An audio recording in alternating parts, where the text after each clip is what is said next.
5 strange things you never knew about the Wild West. Before we start, I would want you to hit that red subscribe button so that you never miss out on any of our videos.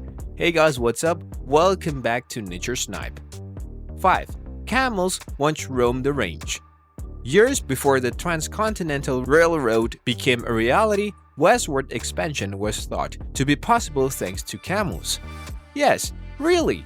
Horses were a major part of Western culture, of course, but camels could plod along for miles on end, carrying considerable weight on their backs.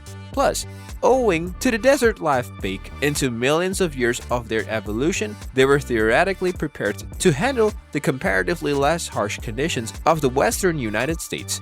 So, in the 1840s and 1850s, supply trains began using camels to traipse across shorter journeys in various regions from Texas to Washington.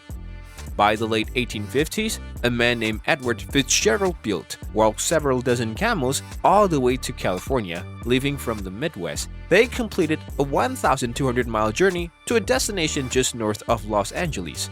Pioneers took immediate notice. One man, a Confederate major named Henry Wayne, went on record saying, "Americans will be able to manage camels not only as well, but better than Arabs, as they will do it with more humanity and with far greater intelligence."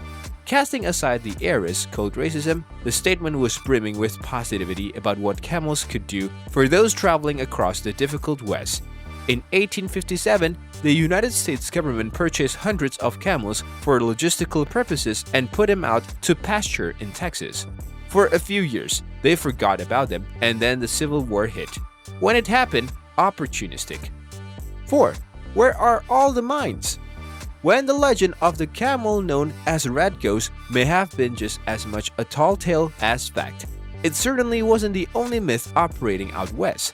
There have been countless legends and rumors about creepy, fantastical, and downright unlikely events.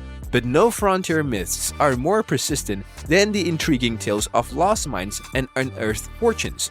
Of course, much of the West was settled after various gold and silver rushes brought men to the land.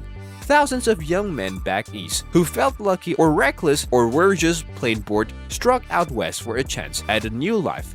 Most failed miserably while panhandling for gold. But the few who did strike it rich left the rest hoping they would somehow still find that one quick score. Thus, legends quickly spread about supposed lost mines, hidden treasures, and uncovered loot.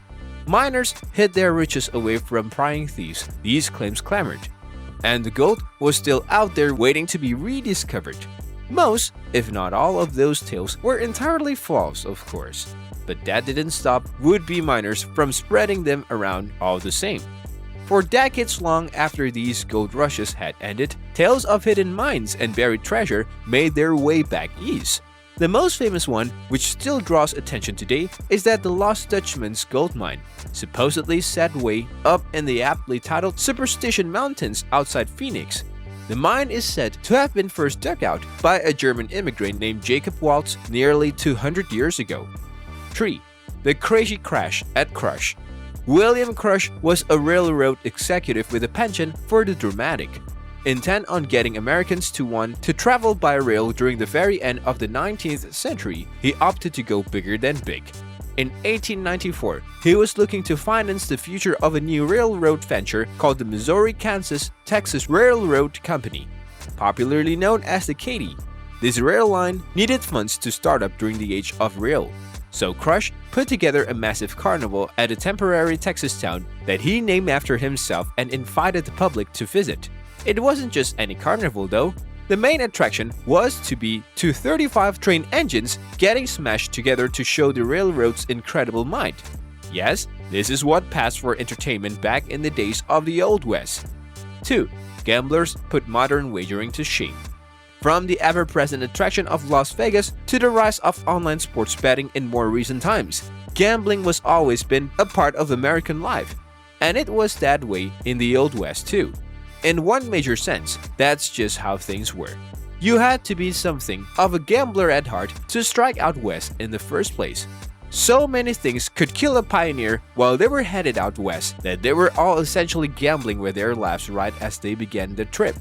So, by the time people got out west, it was well understood they were already feeling lucky. And as they arrived, it was only natural to pass the time by playing cards, all while trying to make a buck or two to survive. 1. The West's wild whiskey woes.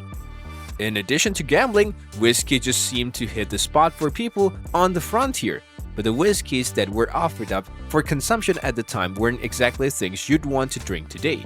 The names alone sounded wild. 40 Rods, Tarantula Juice, Taos Lightning, and all kinds of other exotic sounding drinks came out west. The truth is, they were beyond potent. Many would contain almost unbelievable ingredients, even literal poisons like strychnine. Other liquors included things like turpentine and tobacco oil. For many people, drinking the first shot required them to purchase a second shot just to wash down and forget about the first. If they could stomach it, literally, the drinker would be so far gone after a couple rounds that they'd forget what they were drinking and drift off into a chemical-induced slumber, only to do it all again the next day. From a logistical perspective, this probably shouldn't surprise you. This brings us to the end of our video. I hope you enjoyed it. Hit like if you did, and don't forget to subscribe to our channel so that you don't miss any of our videos in the future. Also, watch the 2 videos that are on your screen because I'm sure you will love them. With that, I'll see you in the next video.